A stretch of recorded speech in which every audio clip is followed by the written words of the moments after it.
Film Korea pertama tahun 2023 ada di sini. Film yang baru saja dimulai adalah adegan penjara. Seorang pria dingin dengan senang hati memasuki penjara. Akhirnya melihat mangsa kali ini, seorang pembunuh. Bahkan ketika sipir masuk, dia mengeluarkan setumpuk uang. Sipir tidak mengatakan apa-apa. Tetapi yang mengejutkannya, tahanan mengeluarkan jarum dari sakunya. Sipir belum mengetahui bahaya yang mendekat. Tetap sesuai rencana awal meletakkan 2 lembar kertas di depan tahanan. Kemudian meletakkan pena dan memintanya untuk menandatanganinya. Benaran, bantu aku memenuhi keinginan pembunuhan terakhirku. Pria itu adalah ilmuwan otak top Korea. Karena telah meneliti otak si pembunuh. Dia tidak hanya membuat diagnosis neuropati yang salah, dia meyakinkannya. Akan membiarkan dia memenuhi keinginan terakhirnya. Tapi bagaimana orang aneh ini bisa berkompromi dengan mudah? Pria itu hanya harus menarik tawaran itu. Pada akhirnya si terpidana menandatangani persetujuan untuk mendonorkan otaknya. Oke. Tetapi pada saat yang sama, mengejutkan penjahat, pria itu baru saja menerima formulir persetujuan. Merobek kertas diagnosis medis di depannya, lalu menyatakan tujuan sebenarnya datang ke sini kali ini. Bagaimana seorang elit seperti aku bisa berurusan dengan seorang pembunuh? Hal memalukan semacam ini membuat narapidana sangat marah. Jadi segera penuhi keinginanmu. Tapi untungnya polisi mendengar gerakan mendorong pintu masuk. Pria itu pun berhasil keluar. Tetapi narapidana itu jatuh tepat di sebelah kertas sumbangan. Jadi dia belum menunggu orang untuk bereaksi. Formulir persetujuan donasi dimasukkan ke mulutnya, menunggu semua orang untuk mengontrolnya. Kertas donasi telah hilang. Ibunya. Semuanya seperti air yang dituangkan ke daun kentang, tapi dia tidak terburu-buru. Karena mengandalkan otaknya yang sangat luhur. Dia menduga bahwa keinginan untuk membunuh seseorang pasti telah didorong ke klimaks. Tetapi satu-satunya akibat dari tidak terpenuhinya keinginan adalah bunuh diri. Jadi seperti yang diharapkan, 2 hari kemudian si pembunuh muncul di berita. Tapi bukan karena kematiannya, tapi karena dia memutuskan setuju mendonorkan otaknya. Kepada siapa spesialis otak rumah sakit disumbangkan adalah Shin Haru. Ambil kertas donasi di luar. Tapi Dr. Shin Haru, bukankah ini dimakan olehnya? Tidak melihatkah, kamu salah mengingatnya, kamu sudah tahu. Tidak salah, kertas donasi ini palsu. Sang asisten terpaksa meletakkan semuanya di luar ruang operasi. Dia seperti jiwa yang hilang pergi ke kamar mayat, tetapi dia tidak mengharapkannya. Tubuh yang terbaring di sana bukanlah seorang pembunuh, tetapi orang yang masih hidup. Sehingga baru-baru ini seorang penyanyi kondang yang sedang manggung tiba-tiba terjatuh hingga meninggal dunia. Ketika Myung-se sedang menginterogasi anggota keluarga, sang istri berkata bahwa suaminya ingin jatuh pada saat yang paling cerah. Itu sebabnya dia mengatakan dia berada di puncaknya saat tampil, mengendalikan arus di gelang ketertinggi. Arus tinggi yang sama menghantam otak besar, sehingga menghentikannya selamanya pada saat yang paling mencolok. Namun dihadapkan pada kesaksian jurusan sains, Myung-se hanya bisa meminta bantuan ahli Shin Haru. Siapa sangka pihak lain akan mengatakan bahwa dia berbaring diam di ranjang operasi, dan mengatakan itu karena simulasi adegan itu.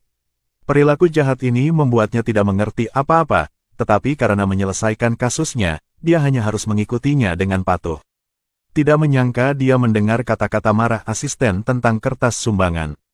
Tetapi sebelum dia memahami situasinya, bagian atas kepalanya tiba-tiba muncul dengan suara pemangkas. Detik berikutnya.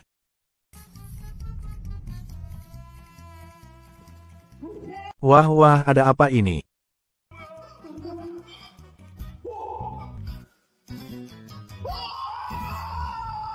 Pada saat yang sama, spesialis berada di ruang operasi lain. Bersiap untuk melakukan operasi untuk mengangkat otak si pembunuh. Tetapi menghadapi bahan penelitian yang selalu dia inginkan. Ambisi di matanya membuat orang merinding. Pada saat yang sama sekelompok orang berpakaian hitam juga menyerbu masuk ke kamar asisten. Pergi untuk menemukan tubuh si pembunuh. Mempercayakannya sepenuhnya kepada Dr. Shin Haru, itu terlalu berlebihan.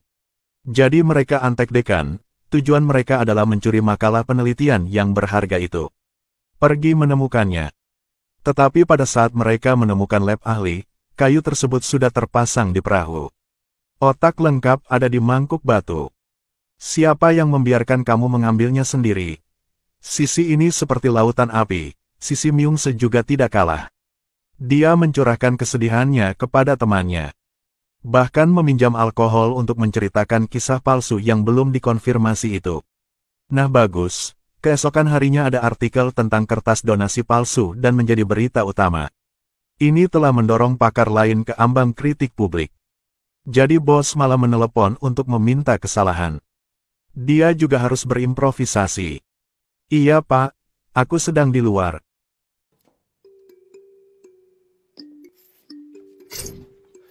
Lagi pula, pintunya diblokir dan dia hanya bisa pergi ke kantor wali kelas.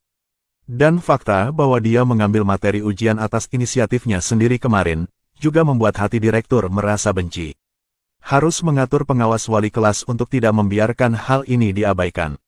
Jadi selama dia tidak bisa mengambil donasi yang sebenarnya, wali kelas tidak akan bisa melindunginya. Itu hilang. Maka tak disangka, keesokan harinya dia berdiri di depan direksi untuk disalahkan. Aku dengan tulus meminta maaf, memalsukan kertas donasi untuk menyebabkan kerusakan pada rumah sakit. Sikap ini memberikan penghiburan bagi wali kelas, karena selama dia berani mengakui itu salah.